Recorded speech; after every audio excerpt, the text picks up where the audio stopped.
नमस्कार. मिक्स भाजी करणार आहे. बटाटा आणि चवळीची, म्हणजे चवळीच्या बिया आहे.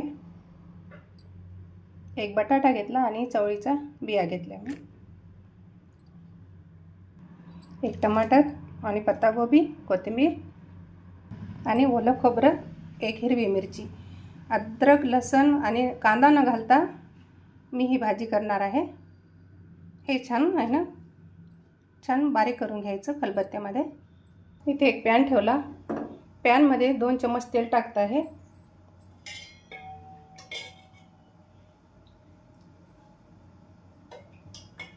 अशा प्रकारे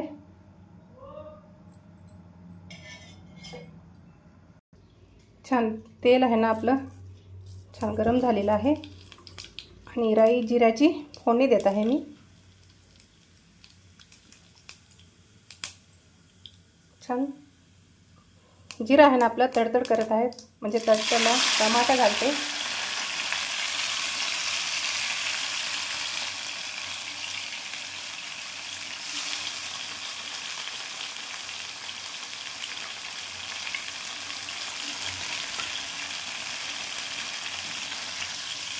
श्रावण महिना आहे ना, आमच्याकडे आम्ही कांदा लसूण खात नाही.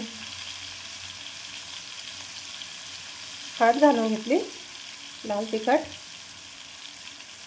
तुमच्या चवीनुसार कमी किंवा जास्त करू शकता. लाल तिखट छान परतून घेते. मीठ टाकते.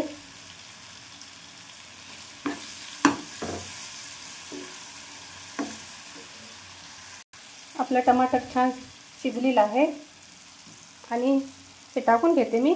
ओलं खोबरं आणि हिरवी मिरची, त्याच्यानंतर धनिया पावडर टाकून घेते. भाजी आणि पत्तागोबी सर्व टाकून घेते आणि मिक्स करते आणि थोडा वेळ झाकण लावते. तुमच्याकडे कशी करतात मिक्स भाजी मला सांगा कमेंट्समध्ये. आणि तुम्ही कुठून बघता माझा व्हिडिओ ते पण सांगा. बघा मी छान मिक्स केलं आणि थोडं झाकण ठेवते 1-2 मिनिट आणि वाफेवरच थोडं शिजू देते. नंतर लागलं तर पाणी घालणार.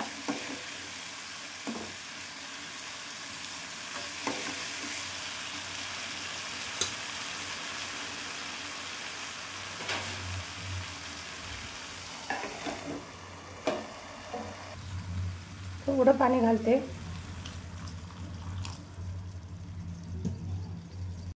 आणि पाणी घातल्यानंतर एकदा आणि चमच्याने छान मिक्स करून घेते. माझ्या चॅनलवर पारंपरिक रेसिप्या पाहायला कोणत्या आवडतात तुम्हाला ते पण कमेंट्समध्ये सांगा. माझ्या रेसिप्या पूर्ण व्हेजच असतात. बघा किती सुंदर कलर आलेला आहे आणि छान पण दिसत आहे. नक्की करून बघा अशी भाजी, मिक्स भाजी. कांदा लसूण न वापरता तरी पण टेस्ट लागते. काही मसाला घातला नाही मी याच्यामध्ये.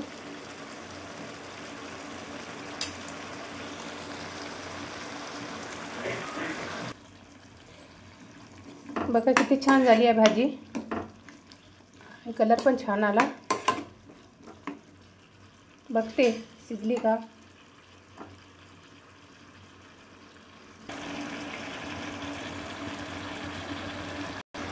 नक्की या श्रावणमध्ये बनवून बघा.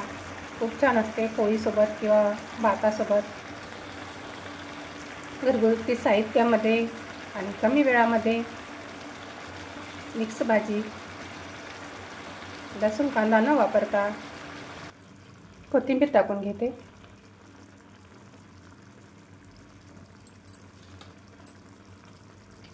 माझी रेसिपी तुम्हाला कशी वाटते नक्की कमेंट्समध्ये सांगायला विसरू नका.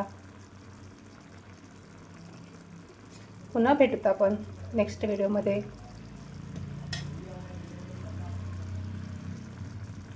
तोपर्यंत मस्त खा आणि स्वस्त राहा. स्वतःची काळजी घ्या.